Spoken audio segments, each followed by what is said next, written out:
La paix soit sur vous et la miséricorde d'Allah et sa bénédiction. Euh, Aujourd'hui, il y a deux façons de vivre son islam, de vivre sa religion. Soit on le vit dans la caverne, à l'instar des gens de la caverne, soit on le vit dans la cité, au contact de la population, et ce, quel que soit le pays dans lequel on évolue, qu'il s'agisse d'un pays musulman ou qu'il s'agisse d'un pays mécréant, entre guillemets.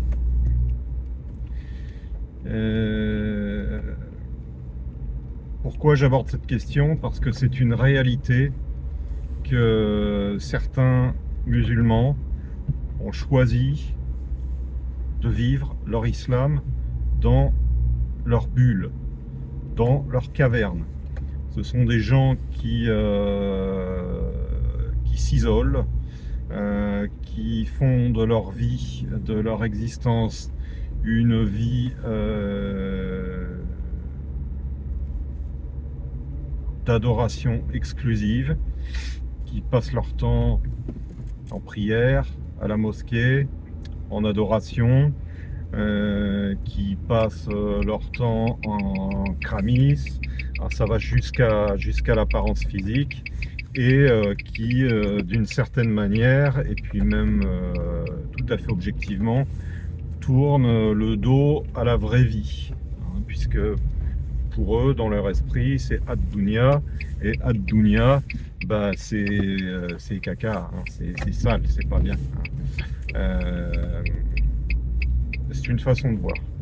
Alors moi-même, j'ai eu une époque où je suis passé par cette étape, hein, et bon, bah, j'étais fier comme Artaban parce que je passais ma vie en prière, je passais ma vie en dhikr, j'avais la tenue, tout. Et puis, bah, il faut pas se voiler la face. Au fond de moi, même de façon inavouée, j'avais un peu de dédain pour les gens qui allaient se frotter au dunya, au bas monde, qui allaient travailler, qui allaient se mélanger à la populace, etc., etc. Donc c'est une réalité, hein. Il y a des gens qui vivent leur islam comme ça, qui vivent leur religion comme ça, et qui veulent pas se frotter à la réalité de la vie sociale et du bas monde. Et il y a les gens qui vivent leur islam dans la cité. Ce sont des gens qui se lèvent le matin, qui vont travailler, qui remplissent leurs obligations familiales, sociales, etc., etc. Et c'est vrai que,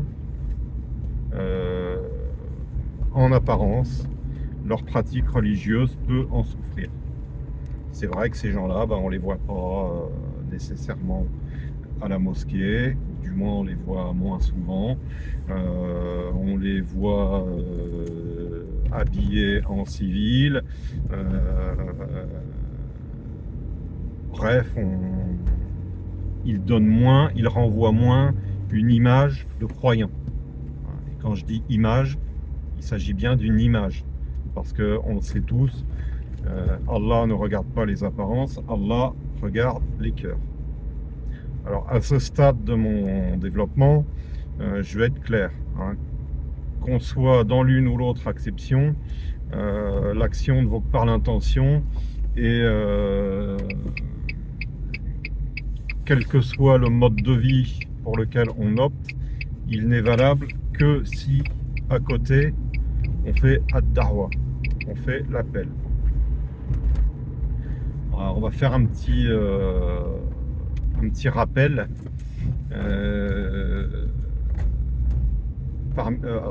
Dans les degrés de djihad, on sait tous que le plus haut degré de djihad, al-djihad al-akbar, c'est tazkiyat al-nafs, la purification de l'âme.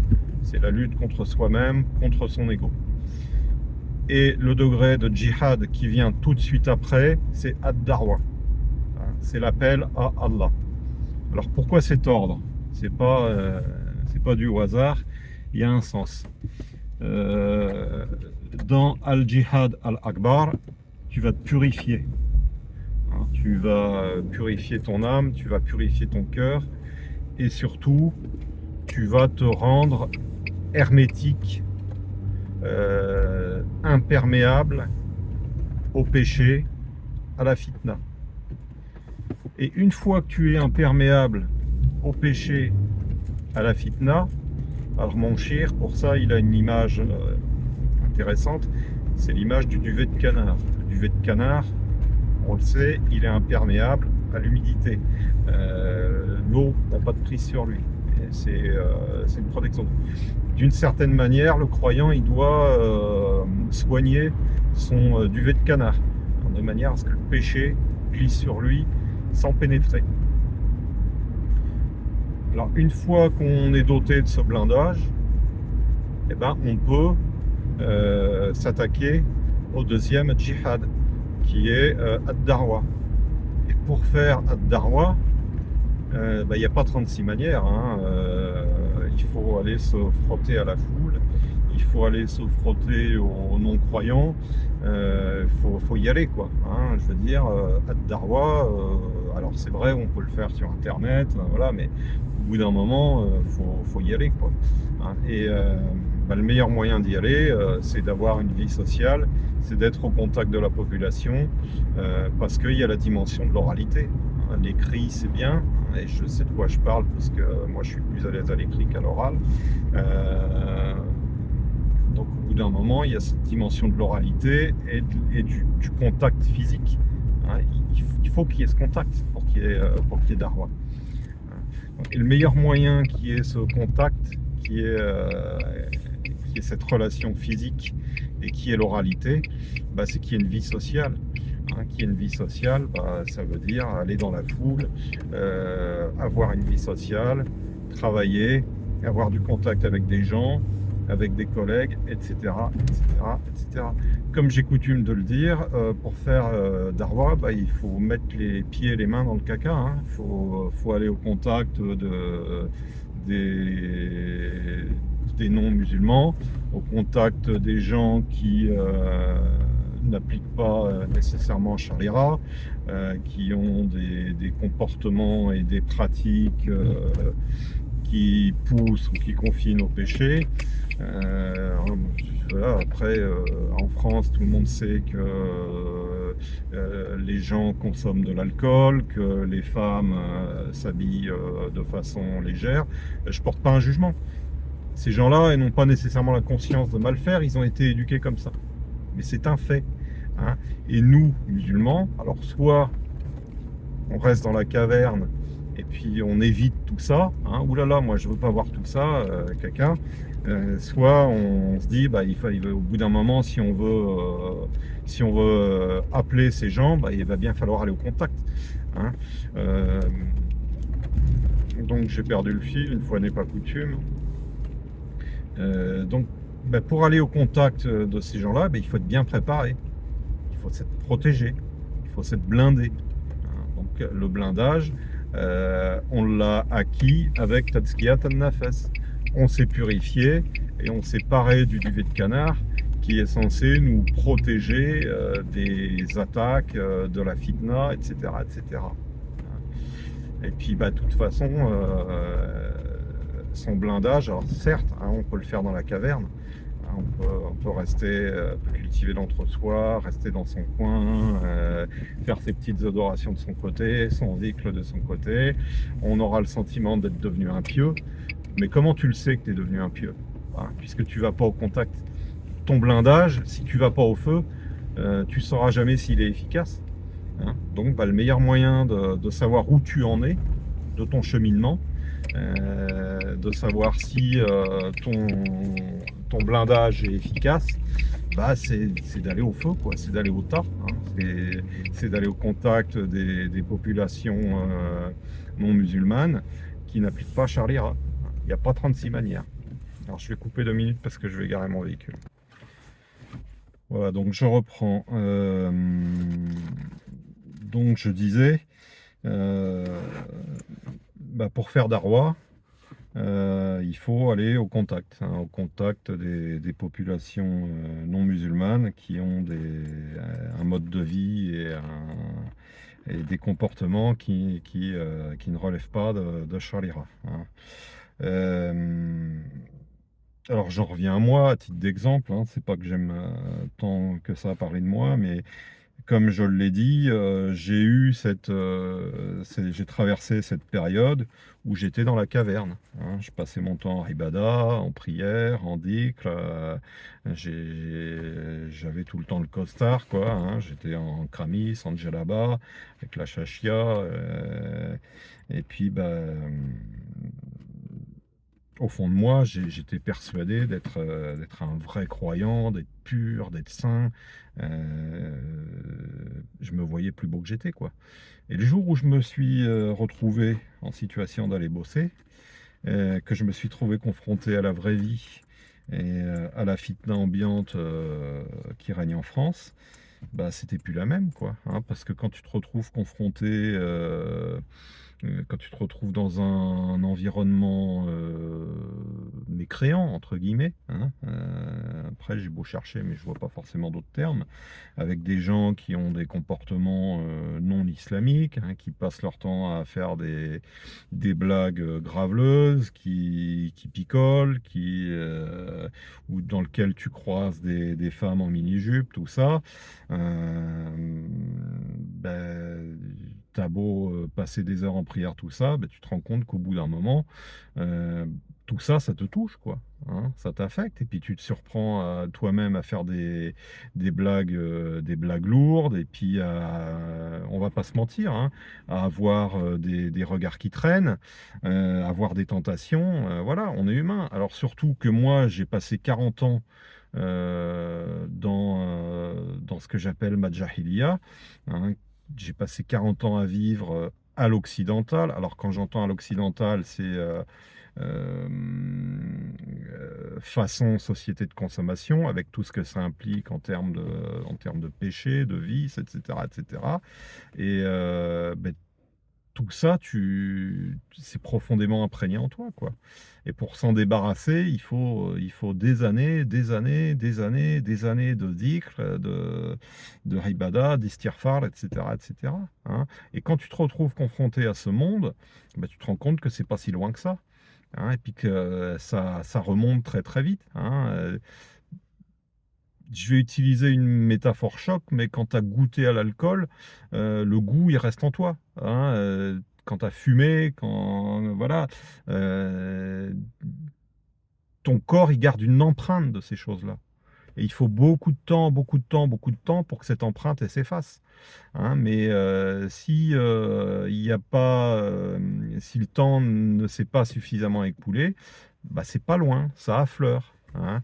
Et ça, l'épreuve, elle est là, hein. C'est là que tu mets ta foi à l'épreuve. C'est là que tu vois si tout le dhikr que tu as fait, si toutes les adorations que tu as fait, c'est suffisant. Et là, tu mesures ton degré de foi. Tu vois où tu en es. Et moi, je me prenais pour un croyant, pour un saint avec ou sans thé. Et je me suis pris une méga claque, quoi. Je suis tombé de très haut. Parce que j'ai vu que j'étais au ras des pâquerettes, quoi, hein. Alors, c'est vrai qu'on en gagne. On en gagne. On se rend compte qu'il y a des choses qui nous répugnent, que euh, la consommation de l'alcool, alors qu'on a pu consommer de l'alcool, on se rend compte que c'est plus possible, quoi. Enfin, on a évolué, on se rend compte qu'il y a eu du chemin de fait, mais on se rend compte qu'il y a aussi des tentations qui sont toujours là, que on n'est pas si imperméable que ça à certaines choses, hein.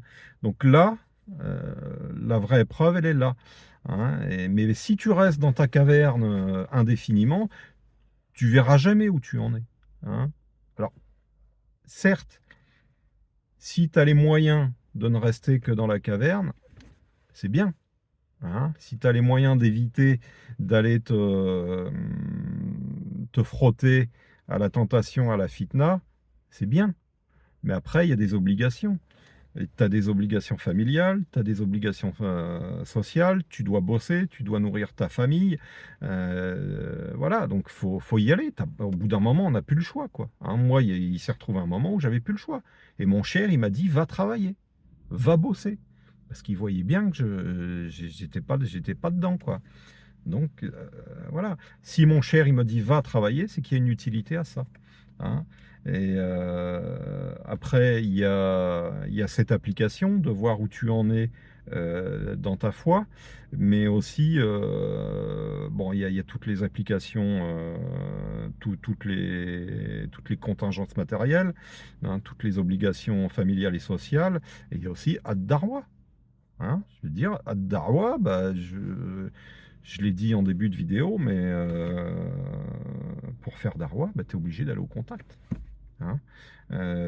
Donc on en revient à ce que je disais, un, taskiyat an-nafs, au début tu te purifies du mieux que tu peux, et après, une fois que tu as acquis un semblant de blindage, et ben, tu vas éprouver ton blindage à l'épreuve du feu. Tu vas voir où t'en es de ton blindage. Et puis là, tu vas te rendre compte que ton blindage, il n'est pas si solide que ça. Donc tu prends conscience qu'il faut que tu persévères dans ton dhikr, dans ton istighfar, voilà, mais sans pour autant rejeter les obligations sociales et puis sans pour autant fuir la vraie vie. Voilà. La vraie vie, ad-dunya, on ne peut pas lui tourner le dos.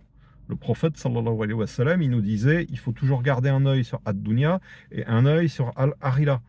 Voilà, il y a un juste équilibre à trouver entre les deux. Et ça, tu ne peux pas t'en dispenser. Hein.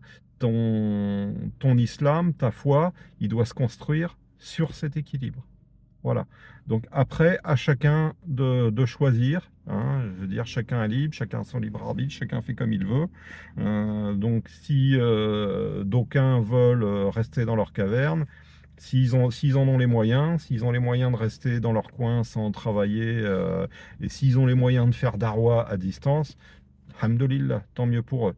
Voilà. Après, bah, moi, je suis les prescriptions de mon cher. Mon cher, il a vu que j'étais dans la caverne, et puis à un moment donné, il m'a dit, sors de ta caverne. Alors c'est moi, hein, c'est mon cas. À d'autres, cher, il dira, reste dans la caverne. Chaque cas est différent. Voilà. Mais bon, après, par rapport aux arguments que j'ai avancés, chacun se fera son idée. Hein, donc il y a les obligations familiales, sociales, et il y a les obligations de darwa. Hein. Donc à chacun de voir comment il peut le faire.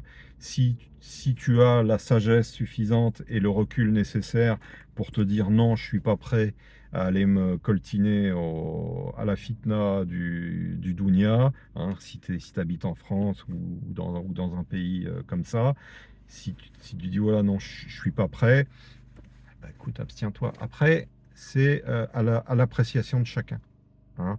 Enfin, à l'appréciation de chacun.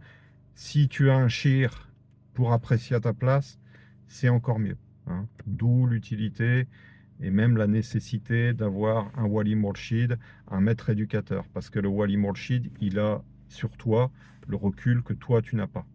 Ta situation, il l'embrasse d'un regard global. Toi, tu es trop égocentré, tu es trop focalisé sur toi-même et tu peux pas te rendre compte. Hein. Donc, bah, écoutez, la meilleure des choses, avant de mettre tout ça en application, c'est peut-être déjà de se trouver un wali murshid. Et ça, le wali murshid, c'est Allah qui te guide, c'est Allah qui le met sur ton chemin. Donc, mon frère, ma soeur, tu sais ce qu'il te reste à faire. Si tu n'as pas encore de shir, si tu n'as pas encore de wali, invoque Allah pour qu'il mette sur ton chemin un wali, un guide. بارك الله فيكم وجزاكم الله خيرا سبحان ربك رب العزة عما يصفون والسلام على المرسلين والحمد لله رب العالمين السلام عليكم ورحمة الله تعالى وبركاته